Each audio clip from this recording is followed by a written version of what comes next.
పవిత్రమైన గోదావరి నదీ తీరాన ఉన్న అందమైన పల్లెటూరు శ్రీపురం. ఆ ఊరి ప్రజలకు ప్రధాన జీవనాధారం గోదావరి తల్లి ఇచ్చే చేపలే.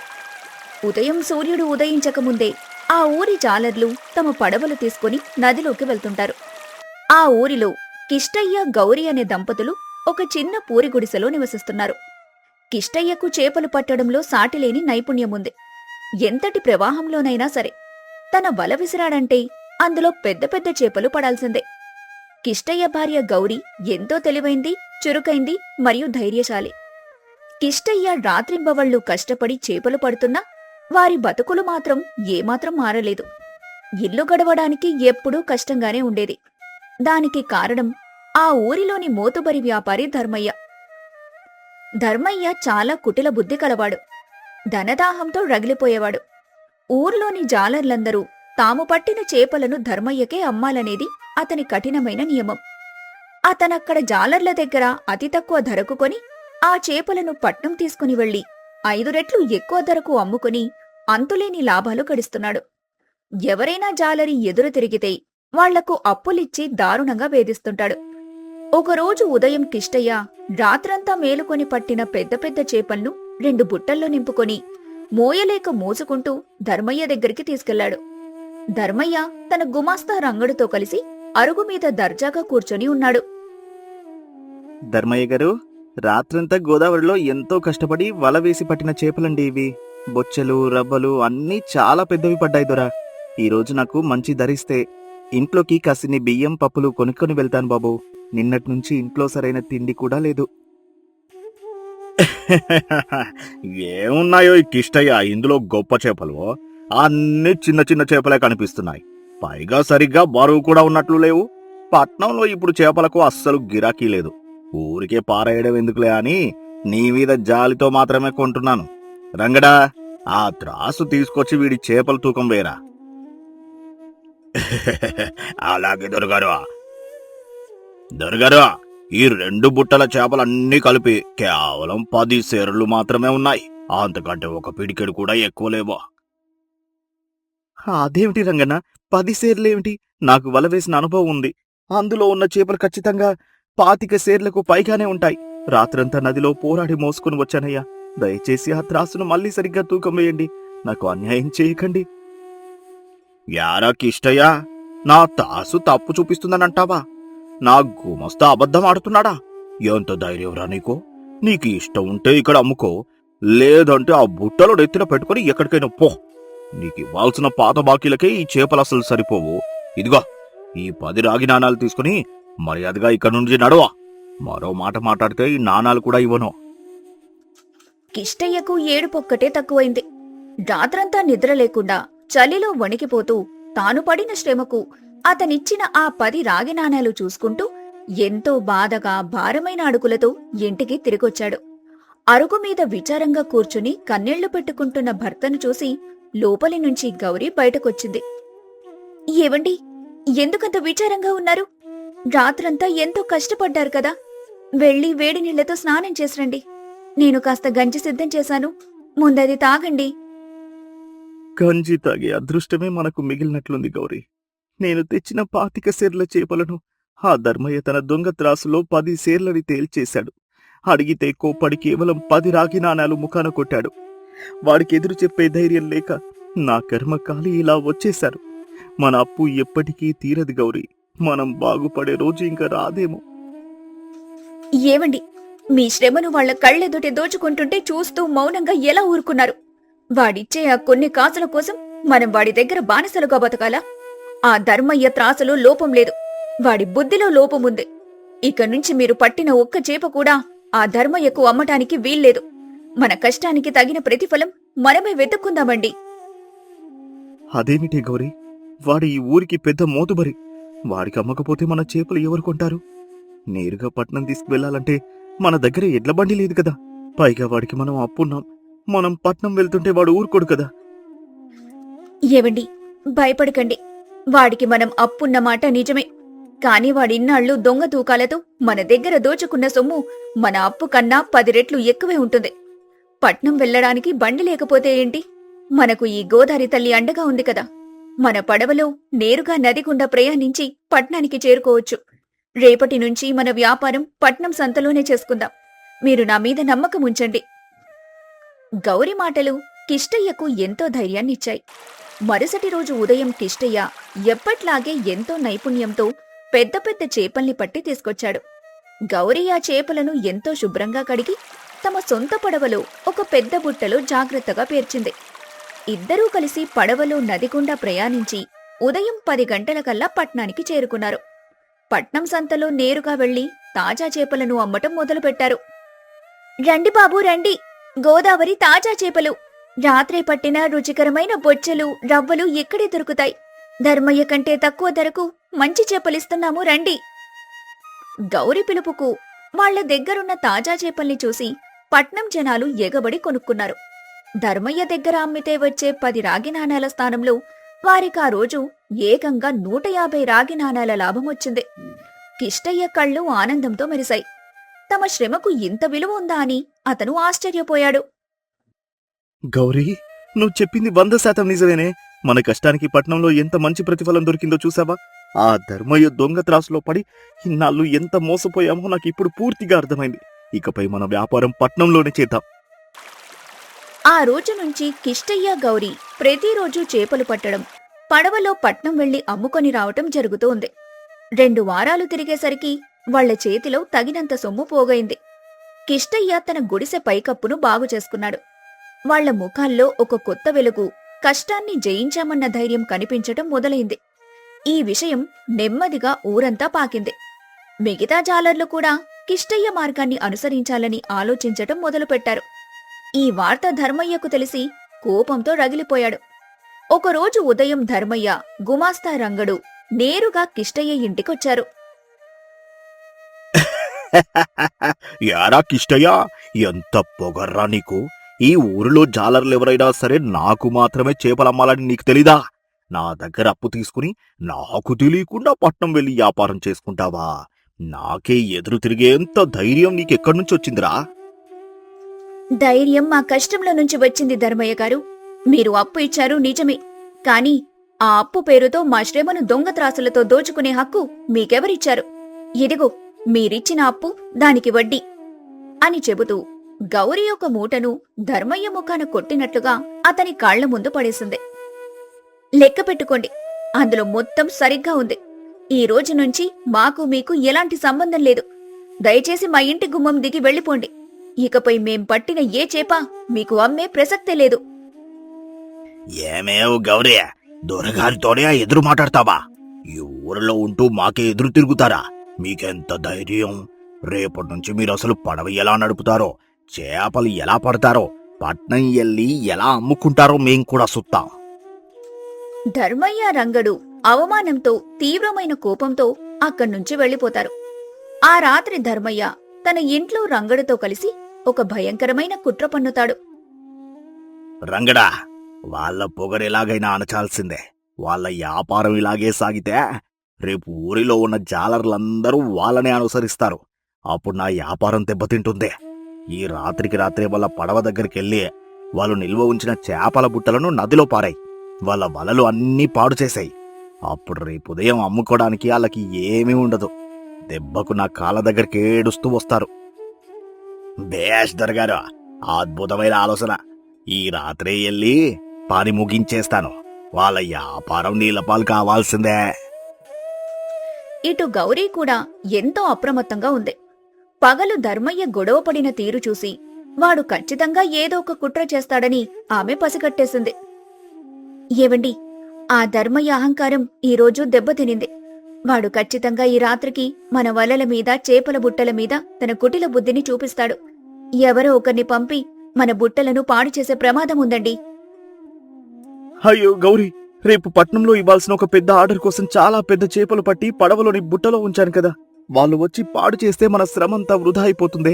రాత్రంతా పడవ దగ్గరే కాపలా ఉందామా? కాపలా ఉండాలి, కాని మనం కాదు. వాళ్లకు సరైన గుణపాఠం చెప్పడానికి నేనొక అద్భుతమైన మార్గాన్ని ఆలోచించాను. నేను చెప్పినట్టు చేయండి. గౌరీ కిష్టయ్య చెవిలో తన ఆలోచన చెబుతుంది. అది విన్న కిష్టయ్య నవ్వుతూ ఆమె చెప్పినట్లే చేయడానికి సిద్ధమవుతాడు. రాత్రివేళ కిష్టయ్య పడవ దగ్గరికి వెళ్లి అందులో ఉన్న చేపల బుట్టలను ఎవ్వరికీ కనిపించకుండా పక్కన్నే ఉన్న గడ్డివాములో భద్రంగా దాస్తాడు. ఆ చేపల బుట్టలు ఉండాల్సిన స్థానంలో సరిగ్గా అలాంటివే ఉన్న వేరే బుట్టలను తెచ్చి పెడతాడు. ఆ బుట్టల నిండా వందలాది పెద్ద పీతలను వేసుంచుతాడు.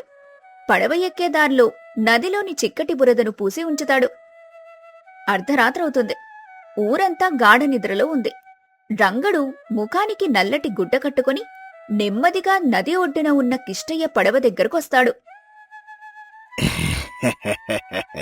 కిష్టయ్య గడి చేపలతో రేపు పట్నంలో లాభాలు గడిద్దామనుకుంటున్నాడు. ముందు ఈ బుట్టలో ఉన్న చేపలన్నింటినీ బుట్టలతో సహా నదిలో పారేస్తాను. ఆ తర్వాత పడవకు చిల్లు పెడతాను. ఆడి వ్యాపారం దెబ్బతినాలే. చీకటిలో రంగడు పడవలోకి అడుగు పెడతాడు. బురద కారణంగా వాడి కాలు జారుతుంది. కాని పక్కనే ఉన్న కర్ర పట్టుకుని నిలదొక్కుంటాడు.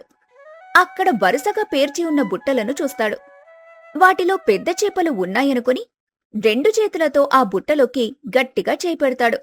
అంతే, ఆ బుట్టలో ఉన్న పదుల కొద్దీ పీతలు ఒక్కసారిగా తమ కొండెలతో రంగడు చేతులను వేళ్లను అతి గట్టిగా పట్టుకుంటాయి.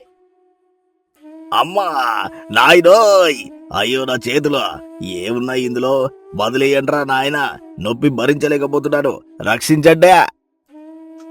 ఆ పీతలు వాడి చేతులను వదలకుండా మరింత గట్టిగా బిగిస్తాయి. ఆ నొప్పిని భరించలేక రంగడు చేతులు విదిలిస్తూ పడవలో ఉన్న బురదలో జారి కింద పడతాడు. వాడి అరుపులకు ఆ చప్పుడుకు అక్కడి చెట్టు వెనక కాపలా ఉన్న గౌరీ కిష్టయ్య వెంటనే చేతిలో లాంతర్లు తీసుకుని బయటకొస్తారు. వాళ్ల అరుపులు విని ఊరి జనం, ఊరి పెద్ద కూడా లాంతర్లు పట్టుకుని పరుగు పరుగున అక్కడికి చేరుకుంటారు. ఏరా దొంగ, అర్ధరాత్రి పూట ముఖానికి గుడ్డ కట్టుకుని మా పడవలోకి ఎందుకొచ్చావురా? చూసారా పెద్దయ్య, మా చేపల బుట్టల్ని నాశనం చేయడానికొచ్చి నేను సిద్ధం చేసిన పీతల బుట్టలో వీడి చేతులు వీడే పెట్టుకున్నాడు.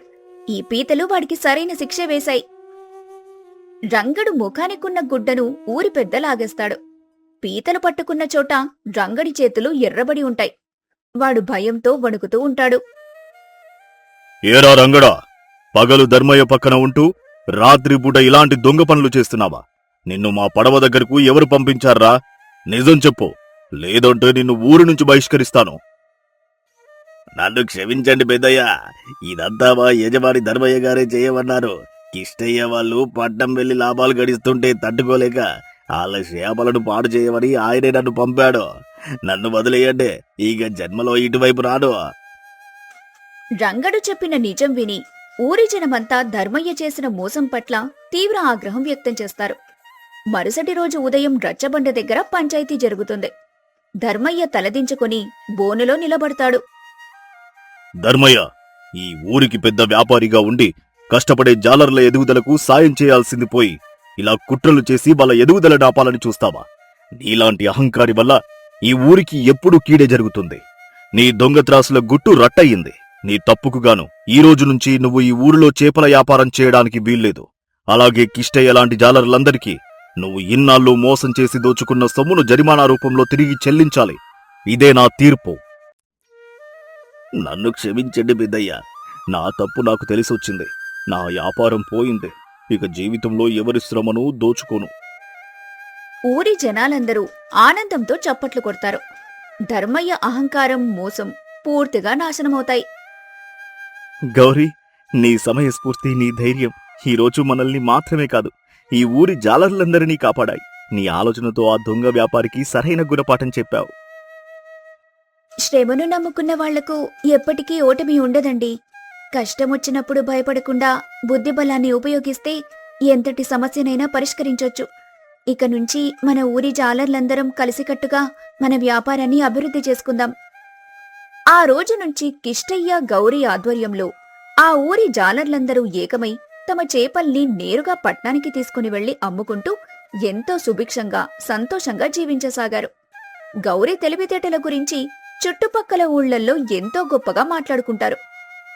ఎవరైతే తమ సొంత కష్టాన్ని నమ్ముకుని ధైర్యంగా ముందుకు అడుగులు వేస్తారో వారికి విజయం ఖచ్చితంగా వరిస్తుందని ఈ కథ మనకు తెలియజేస్తుంది. అరే, ఈ పొదల్లో ఏదో శబ్దం వినిపిస్తోంది. ఎవరో చిక్కుకున్నట్లున్నారే. పొదలు తొలగించి చూస్తూ ఓహో, ఒక చిన్న గొర్రె పిల్ల ఎంత తెల్లగా మెరిసిపోతూ ఉందో. పాపం ముళ్ళ కంపల్లో చిక్కుకుని కదలలేకపోతోంది. గొర్రె మెల్లగా అరుస్తూ రంగయ్య వంక చూసింది. భయపడకు తల్లి, నిన్ను ఇప్పుడే బయటకు తీస్తాను. మెల్లగా ముళ్ళను తొలగించి గొర్రెను బయటకు తీశాడు. ఇప్పుడు ఎలా ఉంది? దెబ్బలేమీ తగలలేదు కదా? నీ యజమాని ఎవరో ఏంటో, ఇక్కడ ఒంటరిగా ఎలా చిక్కుకున్నావు? గొర్రె రంగయ్య చేతిని నాకి నేలమీద ఒక మెరిసే వస్తువును వదిలింది. రంగయ్య ఆశ్చర్యంతో దాన్ని అందుకున్నాడు. ఇదేంటి, రాయిలా లేదు? ఎంత బరువుగా ఉందో! అబ్బే, ఇది బంగారు నాణేలా ఉందే. నిజంగానే బంగారమా? నా కళ్ళు నన్ను మోసం చేయడలేదు కదా? పక్క పొలం రైతు రాము, ఏంటి రంగయ్య, అక్కడ ఒంటరిగా మాట్లాడుకుంటున్నావు? ఏదైనా దొరికిందా ఏంటి? ఏం లేదు రాము, ఆ గొర్రె పిల్ల పొదల్లో చిక్కుకుంటే బయటకు తీశాను, అంతే. అవునా? గొర్రె చాలా బాగుంది. ఎవరిదో ఏంటో, మన ఊరిలో ఎవరికీ ఇలాంటి జాతి గొర్రెలు లేవు కదా? ఏమో రాము, ప్రస్తుతానికి నా దగ్గరే ఉంచుకుంటాను. ఎవరైనా వెతుక్కుంటూ వస్తే ఇచ్చేస్తాను. సాయంత్రం రంగయ్య గొర్రెను తీసుకుని ఇంటికి వచ్చాడు. తన భార్య లక్ష్మికి జరిగిన విషయం చెప్పాడు. ఏంటండి, ఈ గొర్రెను ఎక్కనుండి తెచ్చారు? ఇది మనది కాదు కదా?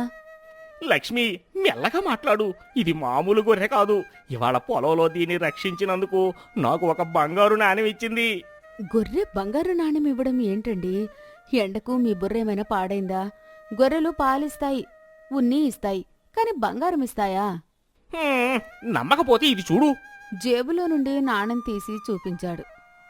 నిజంగానే బంగారు నాణెం? ఇదెక్కడిది? మీరెక్కడైనా దొంగతనం చేశారా ఏంటి?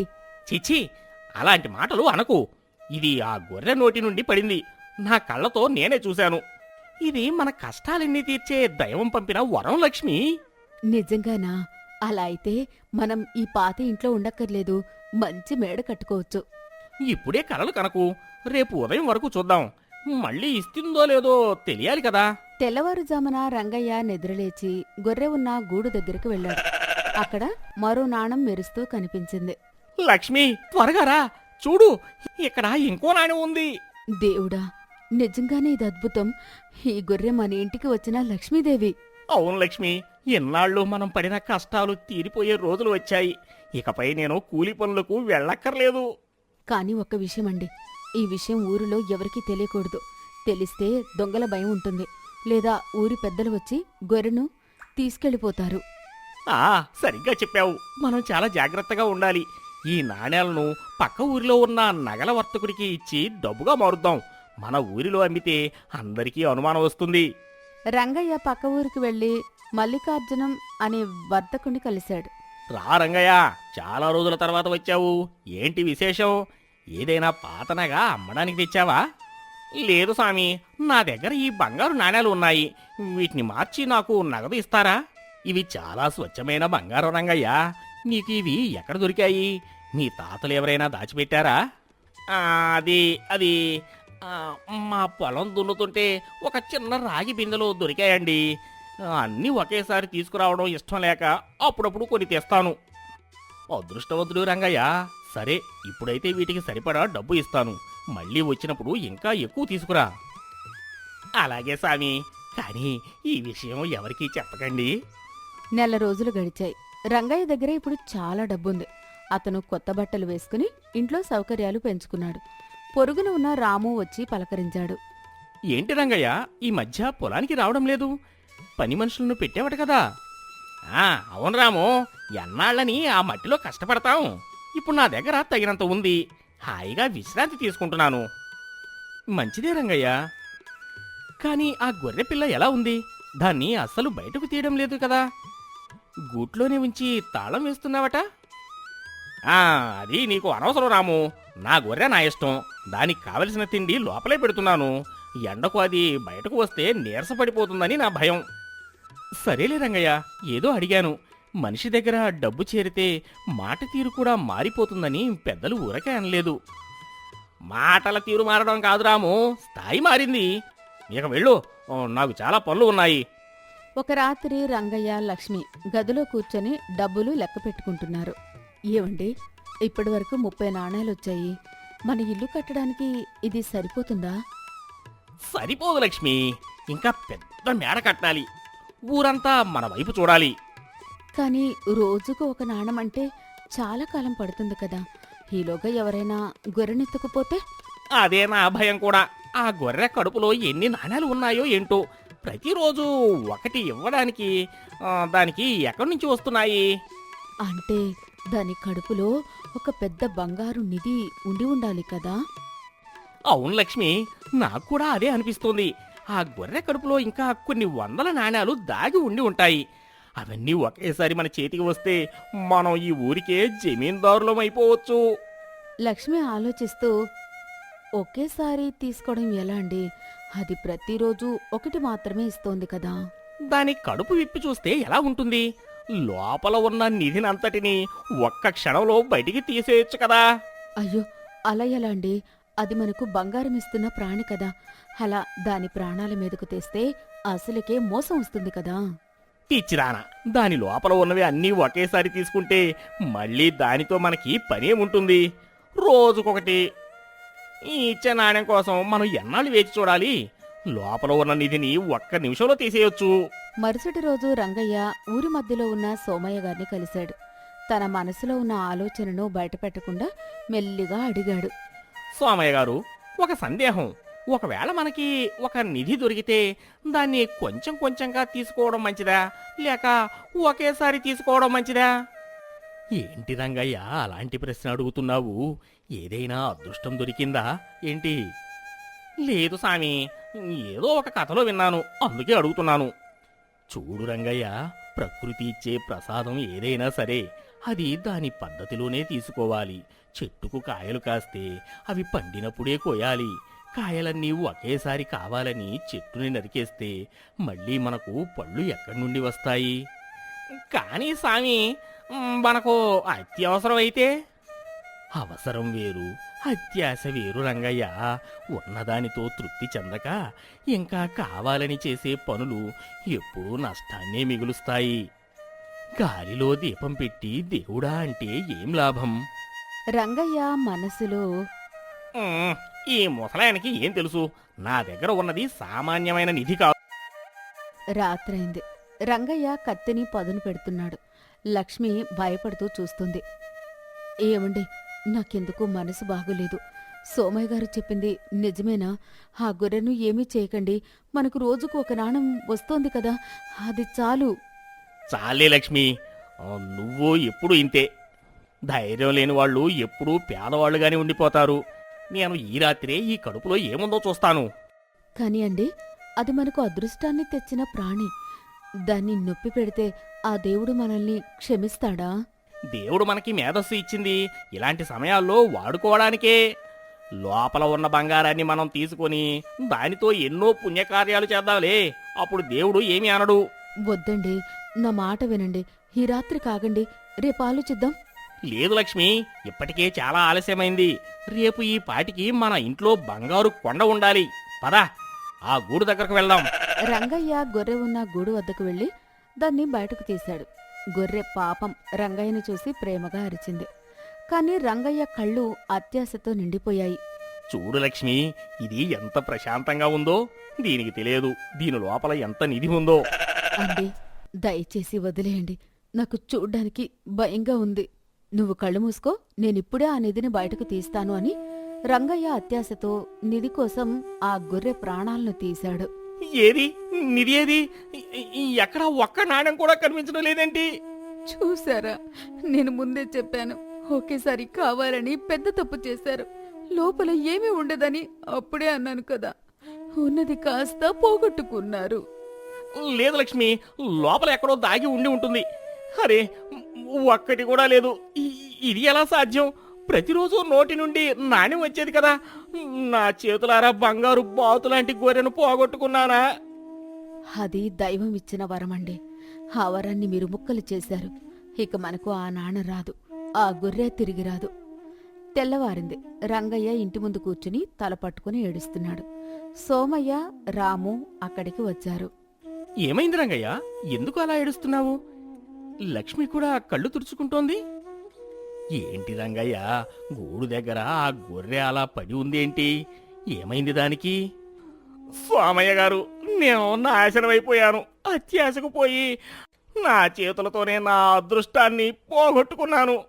ఏమైందో వివరంగా చెప్పు రంగయ్య. ఆ గొర్రె ప్రతిరోజు ఒక బంగారు నాణెం ఇచ్చేది సామి. కానీ నేను లోభంతో ఒకేసారి తీసుకోవాలని అనుకున్నాను. కానీ లోపల ఏమీ లేదు. బంగారు నాణెమా? నిజంగానా? అరెరే, ఎంత పని చేశావు రంగయ్య. ఉన్నది కాస్త ఓడగొట్టుకున్నావు. చూశావా రంగయ్య, నిన్ననే నీకు చెప్పాను, ప్రకృతి పద్ధతిని మనం మార్చకూడదని. ఆ గొర్రె నీకు రోజుకో నాణెం ఇస్తూ నిన్ను గౌరవంగా ఉంచింది. కానీ నువ్వు దాన్ని ఒక వస్తువులా చూశావు తప్ప ఒక ప్రాణిలా చూడలేదు. అవును సామి, నా పాపం పండింది. ఇప్పుడు నా గొర్రె నా దగ్గర లేదు, బంగారం రాదు. నేను మళ్ళీ ఆ పాత పేదరికంలోకి వెళ్ళిపోయాను. కొన్ని నెలల తర్వాత రంగయ్య దగ్గర ఉన్న డబ్బంతా ఖర్చయిపోయింది. మళ్ళీ అతను పొలంలో కూలీ పనులకు వెళ్లడం మొదలుపెట్టాడు. ఏంటి రంగయ్య, మళ్ళీ పొలానికి వచ్చావు? ఈ ఎండలో కష్టపడలేవు కదా? లేదు రాము, ఇప్పుడు నా కష్టం మీదే నాకు నమ్మకం ఉంది. ఆ గొర్రె నాకు ఒక పెద్ద పాఠం నేర్పింది. శ్రమించకుండా వచ్చే ఫలితం ఎప్పుడూ నిలవదు. నీలో మార్పు రావడం చాలా సంతోషం రంగయ్య. ఈసారి నీ కష్టంతో పండే పంట నీకు నిజమైన బంగారాన్ని ఇస్తుంది. అవును రాము, ఇప్పుడు నా మనసు ప్రశాంతంగా ఉంది. అప్పుడు డబ్బు ఉన్నా ఎప్పుడూ భయంగా ఉండేవాణ్ణి. ఇప్పుడు ఆ భయం లేదు. లక్ష్మి పొలానికి అన్నం పట్టుకుని వచ్చి, ఏవండి, ఇవాళ మన పొలంలో మొదటి మొలక వచ్చింది. చూడు లక్ష్మి, ఇది మనం చెవటొచ్చి పండించిన మొలక. ఆ బంగారు నాణేల కంటే ఇదే నాకు ఎక్కువ సంతోషాన్ని ఇస్తోంది. నిజమేనండి, ఉన్నదాంతో తృప్తి చెందడమే అసలైన ఐశ్వర్యం. సాయంత్రం వేళ ఊరి యువకులు రంగయ్య చుట్టూ చేరారు. రంగయ్య తన కథను వాళ్ళకి వివరిస్తున్నాడు. రంగయ్య మామ, మరి ఆ గొర్రె మళ్ళీ ఎవరికైనా దొరికితుందా? దొరకవచ్చు బాబు, కానీ దాన్ని కాపాడుకునే గుణం అందరికీ ఉండదు. మీరు నాలాగా అత్యాశకు పోకండి. లోభం అనేది మనిషికి కళ్ళు మూసుకుపోయేలా చేస్తుంది. మాకు అర్థమైంది మామ, కష్టపడి సంపాదించుకున్నదే మనతో ఉంటుంది. అవును బాబు, తక్కువ కాలంలో ఎక్కువ ధనం సంపాదించాలని చేసే ఏ పనైనా చివరకు నష్టాన్నే మిగులుస్తుంది. చూశావా రంగయ్య, నువ్వు ఇప్పుడు ఈ ఊరికే ఒక పెద్ద పాఠమయ్యావు. నీలో వచ్చిన ఈ మార్పు మా అందరికీ సంతోషం. ధన్యవాదాలు సోమయ్య గారు, నా జీవితం ఇప్పుడు చాలా బాగుంది. నీతి: అత్యాశ దుఃఖానికి చేటు. ఉన్నదానితో తృప్తి చెందక ఇంకా ఎక్కువ కావాలని ఆశపడేవారు చివరకు ఉన్నదాన్ని కూడా పోగొట్టుకుంటారు. లోభత్వం అనేది మనిషి విచక్షణ జ్ఞానాన్ని కోల్పోయేలా చేస్తుంది. కష్టపడి సంపాదించిందే శాశ్వతమైన ఆనందాన్ని ఇస్తుంది.